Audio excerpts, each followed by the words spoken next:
The Media Center for Art Education and Technology, a service of the Monterey County Office of Education, along with the Herald Live, presents PrepNation. Now to your hosts, Dave Kellogg and John Devine. Welcome to PrepNation. I'm Dave Kellogg here with John Devine.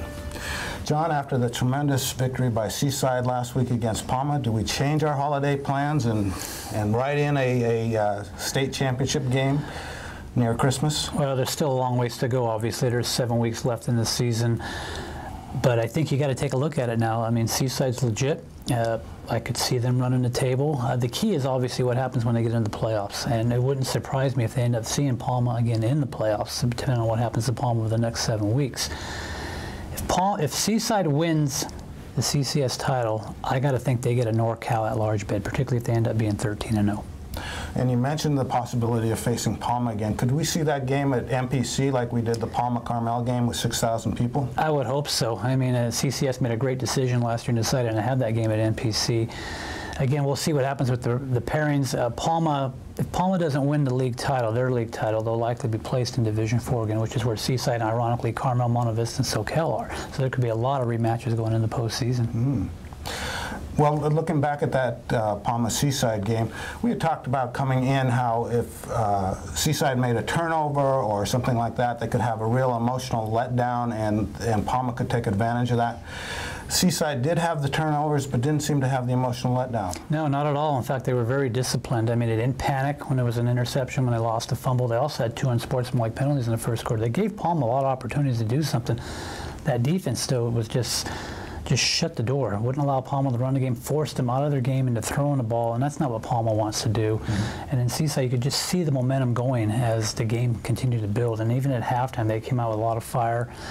What impressed me more about Seaside than anything, though, is after the game, not a lot of emotion. I mean, they did a haka dance, which is something that they've done after some titles or when they've beaten Monterey, but that was it.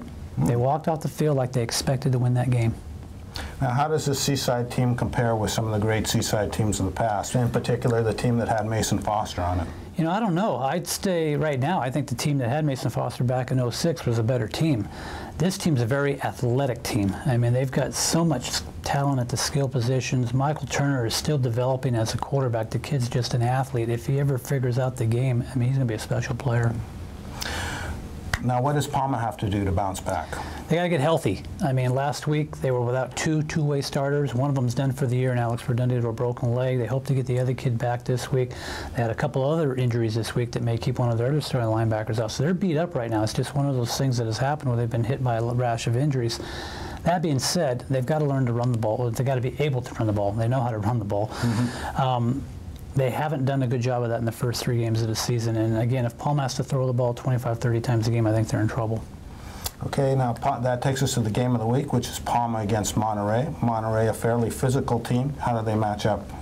I think they match up real well in the interior lines. Again, I think Monterey probably has a few more skilled players than Palma, but Monterey is a totally different team than Seaside. They're going to run the ball. They're going to pound it at you. They've done that for 100 years. They're saying, we're going to run the ball, stop it, and so far nobody's been able to. Let's hear what Palma coach Jeff Carnazzo has to say about his team's 1-2 start this season. It's been pretty tough around here with a 1-2 start, but if you're in this game long enough, you know that that it's going to happen. We've had a really good run in the last, well, I've been here 13 years, and we've had almost a good run every year, and the hope is that we'll get it together, and I think we will. I think we're right on the cusp, and we'll go from here. The fact is, we've been in this situation before. I could remember in 2003 being in the similar situation. So it's been tough, but we'll work through it. The kids are working hard, and I have good feelings for the rest of the year. That run you're talking about, Jeff, is actually 28 straight years of making the playoffs. My question to you, is it fixable? Because you've been banged up a little bit, but do you look at film and sit there and say, hey, we're not that far off? I do see that we're not far off from achieving some of our goals. On film, we seem to be making one mistake every play that dooms the play. You know, you have 10 people doing what they're supposed to do, one person not, or we have the wrong play called, or or we have a penalty, something like that. So it kind of, you look on film and go, man, if we would have just done this, we'd have been fine. So I don't think we're far off. That being said, hey, we have to bring it every single week because teams, they know that you got to play your A game against us. and teams do. The teams that we've played lately have brought their A game, and we have to step up to the challenge. Now, Jeff, you mentioned earlier it's been 9 years since Palma's lost 2 straight games. We know what happened after that. You went off and rattled off 11 straight games and won the CCS Open Division title. Has that been brought up this week at all? Any similarities at all? Well, it's been brought up amongst coaches, but I don't like to talk about it with the team because I want them focused on the next game. We really want to be focused on Monterey, and playoffs and all that kind of stuff is just beyond our control right now, and we just want to keep our nose to the grindstone here and make sure that we're taking care of business against Monterey. Can you get a sense of the team's mood right now? Do you feel maybe that the kids are pressing a little, particularly some of the upperclassmen? Absolutely. There's a legacy here, a culture of winning, and when you're not, it makes it tough. So I do feel that our players are pressing, and we've had to replace a lot of players, on the offensive line and at linebacker and some in the secondary, and kids are coming in, and there's a certain expectation here from our players, from our coaches, and there's a lot of pressure that goes along with it. However, they're settling in. Yeah. Now, Jeff, you've obviously watched film of Monterey. You've seen that backfield. It's dynamic. There's 3 or 4 guys that can run that ball. It's no secret what Monterey does when they run the ball. Why is it so effective? Well, it's effective because they're well coached and they have a scheme that they've been using there for quite some time, for a number of years. And Tom played in that system, and he worked with the coaches and whatnot. So they have a tradition, and they believe in what they do, and they do it well. And not to mention the fact that they have really good players. They have a dynamic quarterback, and who really is a threat to score on every play. They have good running backs, and they have a good offensive line as well. Not to mention what's going on defense there too. They're playing really good defense. Sure. Now, running the ball has been your strength, or been this program's strength for 28 years. You've struggled through the first 3 games. Why is that? Well, a lot of it has to do with the changes that we've made up front, and some of the injuries that we've had. However, I hate to even go the injury route, because everybody has injuries out there. Anybody who's been around football long enough knows that you're constantly changing and doing those kind of things. So we're working through it. I think we're better off this week than we were last week, and it's a must. It's what we do, and we're not going to go there and throw the ball 25, 30 times. That's just not our comfort level. That's not how we coach. That being said, we work towards balance, but we have to be able to run the football. Jeff, what is the injury situation right now? I know you lost 2 two-way starters last week. One of them's done for the year. The other one, will he be back this week? Game time decision, and that's that's where we are there. A couple other players, game time decision. So we'll see. We'll know on we'll make that decision probably Friday. Okay. I wouldn't jump off this Palma bandwagon just yet. Thanks, Jeff. Thanks, John. So, John, are the Palma seniors feeling more pressure this year because they're 1 and 2 off to a slow start, and traditionally Palma has been so powerful in Monterey County? Well, they're saying they're not, but if you talk to, or if you listen to what Coach Carnell's had to say, yeah, there's a little pressure. They're not accustomed to being 1 and 2. This is Palma. They've made 28 straight trips to the playoffs. They've got a dozen CCS titles. That being said, the last time they did start 1 and 2, they lost to Serra and De La Salle. Now, granted, those are 2 very good, talented programs, but they went off and rattled 11 straight wins and won a CCS title. Now, Jeff said he hasn't brought that up, but I believe it's on the minds of some of these kids. Let's hear what senior quarterback Jack Tardieu had to say about feeling pressure. No, I think we just got to focus on what the coaches are telling us. Try not to panic. So I think we'll be fine. Coaches are telling us we're going in the right direction. We've played 2 good teams. Seaside's a good team, and then so is St. Joseph. So as long as we just don't panic, just play our game, I think we'll be okay. Actually played 3 good teams if you count St. Francis, who you beat. As a senior, one of the leaders on this team, have you spoken up at all, or do you need to say anything right now? I don't think we need to say anything. I think we just kind of, like, as seniors, kind of just lead by example. Don't show any fear. Kind of. I mean, obviously we're not used to this as Palma. Sure. We're winning tradition, but I think we'll be all right. Yeah. Jack, you're facing another good defense this week in Monterey. Do you have to be able to run the ball better to create more options for you as a quarterback? No, I think, we've been able, we're really close, We're a really good running team, but I think we're really close, and I think we'll be okay. But either way, whether we have to run it, pass it, whatever we got to do to win. In watching film of Monterey, what impresses you about their defense? I mean, they got a solid defensive line, and they got some good athletes out there. Yeah, no doubt about that. Hey, real quick, your coach has talked a lot about we want to be more balanced this year. Obviously, I don't know if he wants you throwing the ball 25, 30 times a game. I'm sure you don't mind that. But for you guys, for you to be more effective as a quarterback, do you have to be able to establish that ground game? I think it helps, obviously, but I mean, whatever we got to do to win, whether that's throwing the ball 30 times or 3 times, you know, whatever it takes to get the win. But you want to throw it 30 times, right? Well, I mean, obviously. All right, thanks, Jack. All right, no problem. John, we're talking a lot about Palma at 1-2, but Monterey's 3-0. What's up with them? You know, it's funny you say that because I asked some of those kids over there today the fact that, hey, you know, everybody's making a big deal that Palma's lost 2 straight games. Nobody's talking about you. You're 3-0. Right. You know, a lot of them said, I don't care. You know, we like flying under the radar. I think some of it has to do with the fact that a lot of people are questioning Monterey's preseason schedule. Their combined record of the 3 teams they've beaten is 3-7, where the combined record of the 3 teams Palma's played is 8-3. So there is some difference there. That being said, you're beating a team by 49, 54 points. You're doing something right. They're running the ball well, and they're playing great defense. Nobody can score on this team. Let's hear what Monterey coach Tom Newton has to say.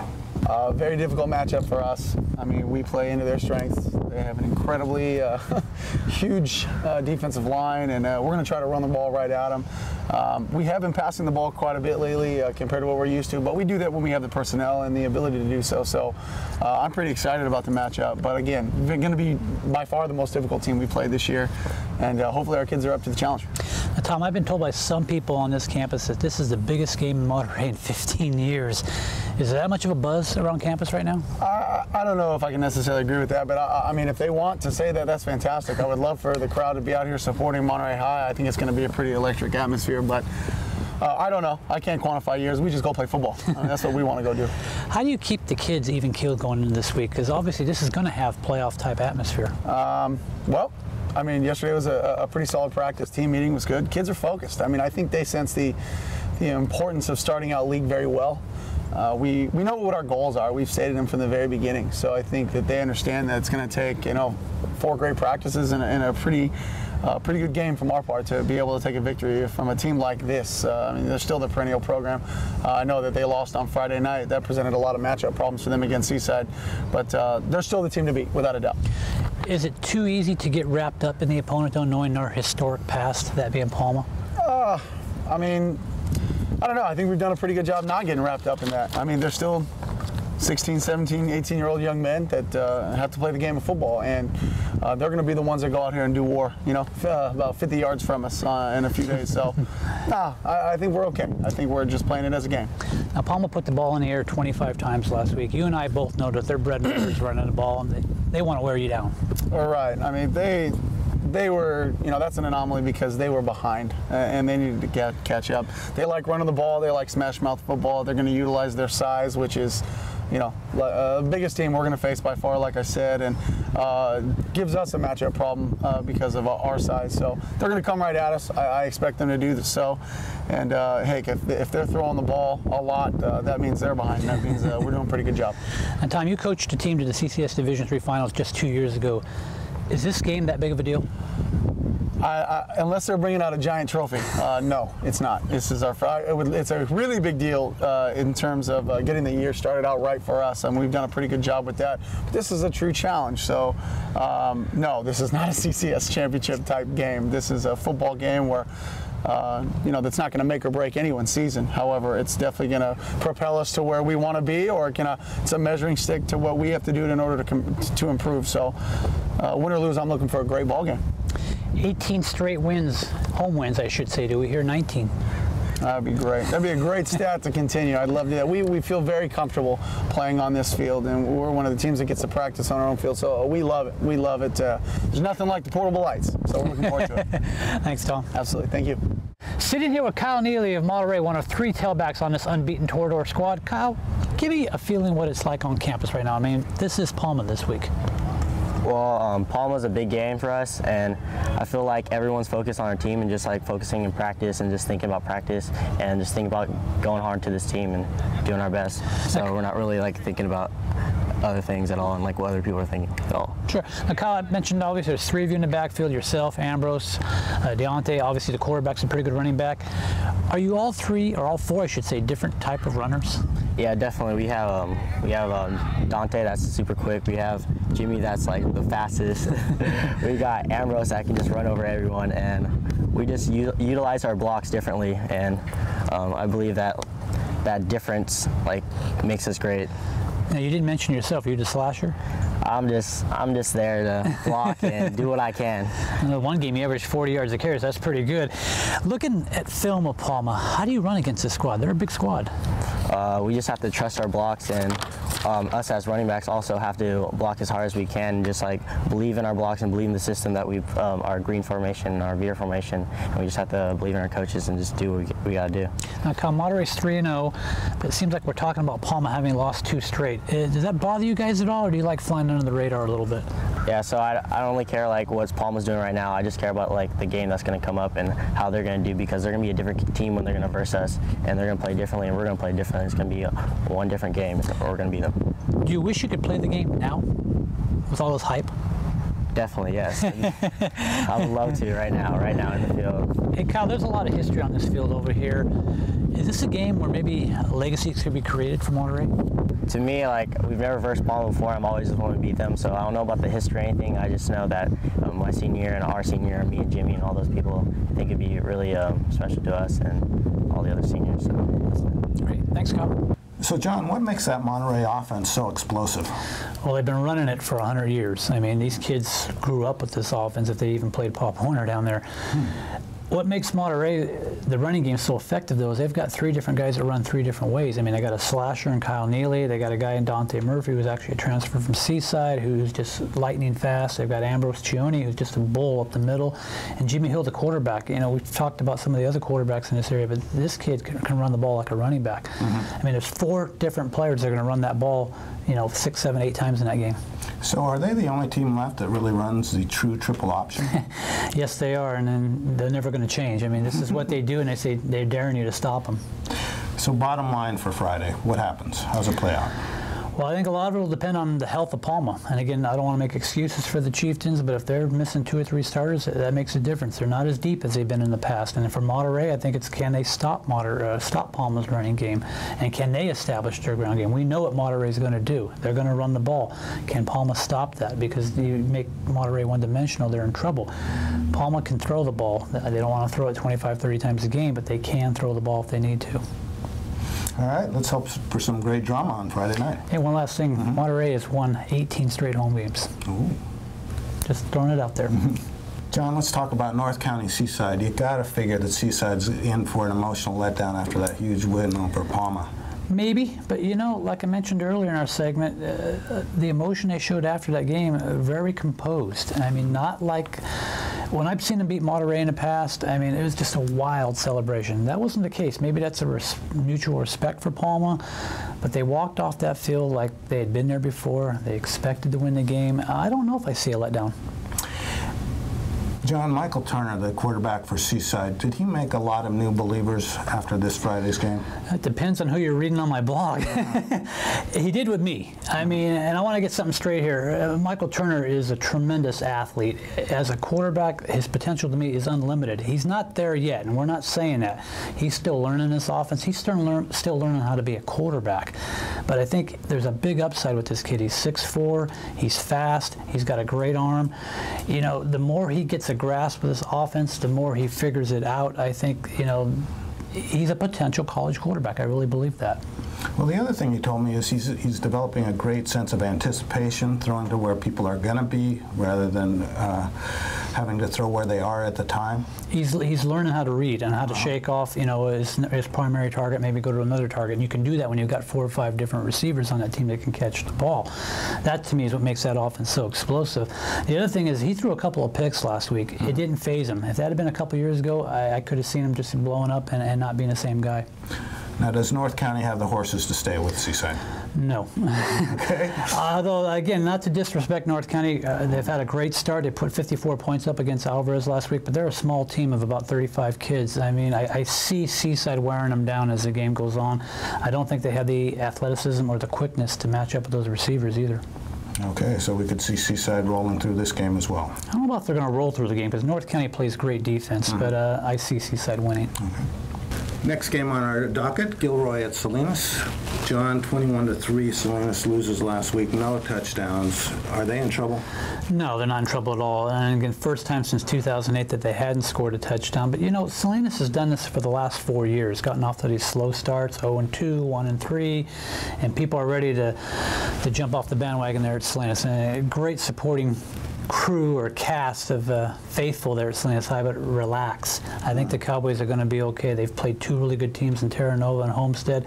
This is what Salinas coach Steve Goodbuddy likes to do. He likes to get out of our area, play competitive teams, playoff caliber teams. He's willing to take his lumps early in the season if it'll make him a better football team in November. He's always said, I want to be playing my best football in November. 4 straight CCS Division I semifinal appearances tells me he's playing his best football in November. So you could see a real improvement this week building through the season? I think they'll be fine. I mean, they're in a tough league in the Gavilan division, obviously. They've still got San Benito, they've got Palma, they got Monterey. I mean, they could go 6-4 this year. They could go 8-2. You know, it's just, they've got 4 talented running backs. They play pretty good defense. If they can shore up that secondary a little bit, I think they're going to be fine. Okay. So no panic yet in Salinas? Don't panic. Salinas will be fine. Checking in the MTAL, this Saturday, Carmel puts its 26-game league winning streak on the line when it faces King City. Do you see it going to 27? Yes, I do. I mean, Carmel's still an elite team in the MTL. They're not what they were over the last 3 years. I mean, when you lose a Devin Pearson, I mean, arguably one of the best quarterbacks to ever come out of this county, you're going to lose something. That being said, sophomore Connor Martin, he's played well. No picks in 60 attempts with 9 touchdown passes. And one other note about him, he actually has better numbers right now as a sophomore through 3 games than Devin had through his first 3 games as a sophomore. And he got hurt early in the season, didn't he? He banged up his knee. I guess a helmet hit his knee in the Soquel game, but it was just a bruise. He was fine. He played well against Alvarez 2 weeks ago, and he's had another week to get healthy. John, give me 3 more things to watch for Friday night. Okay, well, Canal LaSalle bounced back after their 28-20 loss to Aptos. They were 3-0. They called it a business trip, gave up almost 250 yards rushing. They struggled a little bit. It's a good Aptos team. How will they bounce back against Wattsville? North Salinas got their first win of the year. Can they win the second straight game? I mean, it was a 35-0 shutout over Santa Cruz. That was their first shutout in 65 games. And one game we didn't get to talk a lot about this week that I think could be maybe the best game of the night is Greenfield at Pacific Grove in their MTL opener. Pacific Grove coming off a loss to Monterey, and Greenfield coming off a loss to a powerful Mission Prep squad of San Luis Obispo. These are 2 teams that I think can compete for a postseason spot. Okay, looking forward to a great Friday night. It was a great week for local JC football teams as well, as both Hartnell and MPC came home winners. I'm here with Tommy Wright, who can tell us a little more about these 2 teams. That's right, Dave. Both of them got big wins. These are really going to help them out in the long run, I think. Ideally, I think both of these programs are hoping they can turn things around. They started off a little slow, but it's similar to what happened last year for both Hartnell and MPC. They both got off to slow starts, but then they really turned things around and went on winning streaks to wrap up the season. So ideally, this will be the start of something good for those teams. So tell me a little more about MPC quarterback Cole Houston. He really seems to be coming into his own now. Yeah, he struggled a little last week. He had 4 interceptions, but he had a really solid week this week. He went 17-23. He had 2 touchdowns, no interceptions. So it's been tough for him replacing Fales there, who's moved on to San Jose State, but I think they might have their quarterback now. And over at Hartnell, we keep hearing about this DeAndre Mann. Is he the man? Yeah, he's the man. He might be the best player in the Coast Conference right now. He's just been on a tear. He ran for more than 200 yards in their win. He had 3 touchdowns. He leads the conference in touchdowns. He looks like the real thing. Okay. Hey, moving on to college sports, let's talk about CSUMB women's soccer, where it seems to be a year of firsts for them. Yeah, this is the first time they've been ranked in the NSCAA rankings. They're now number 8. Oh. They just keep on winning. This team, it seems like they got a really good thing there going on. And what did they do this past weekend? They had a couple of wins. It was one of the wins was their second overtime win, and then they had both wins were 1-0. And they just keep on winning. I think they have another good shot at a couple more wins this coming weekend as they return home on Sunday after going down to Pomona on Friday. So they've got Pomona and then Cal State, East Bay, which of course used to be Hayward State. Yeah. So those are 2 very winnable games. That'll put their record at what? At 7-2? Yeah, I believe that should be 7-2 at that point. That should put them in really good position. They have a good shot at making the playoffs this year. Okay, we look forward to talking to you next week and getting more lowdown on CSUM athletics as well as our JC football. Thanks.